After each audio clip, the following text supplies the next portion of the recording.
This salad is crunchy, refreshing, and packed with protein, a perfect light lunch or a post workout meal. In a small blender jar, add 1 cup curd and a handful of mint leaves, fresh coriander, 1 green chili, 1 teaspoon chaat masala, a pinch of red chili powder, 1 teaspoon cumin powder, 1 teaspoon salt, and half teaspoon black salt. Blend it until smooth, and that is your dressing ready. Take 1 cup of boiled chickpeas, that's chana, boiled plain without any salt or oil. Now heat a pan on medium flame, add 1 teaspoon oil, half teaspoon salt, half teaspoon chaat masala, and 1 teaspoon degi mirch. Give it all a quick mix. Add the boiled chickpeas and roast them gently for 5 to 7 minutes. Keep tossing them, they'll turn slightly crisp, but we are not aiming for hard or crunchy.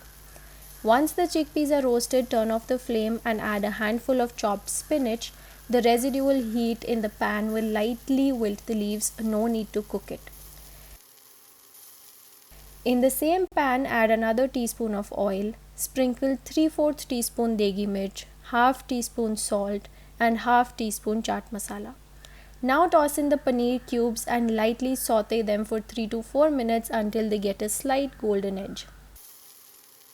Turn off the heat and let it cool a bit. Next, in a large mixing bowl, add chopped cucumber, bell peppers, cherry tomatoes, onion, raw mango, bell peppers, and shredded lettuce. Now add the chickpea spinach mixture and pour in that fresh dressing. Toss everything gently until it's well coated. Look at those colors, so vibrant and full of life.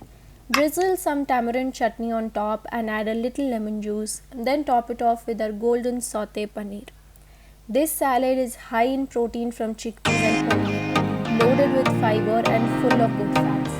There's iron from spinach, probiotics from curd, all in one nourishing meal. If you enjoyed this recipe, don't forget to like, share and subscribe to the channel. Let me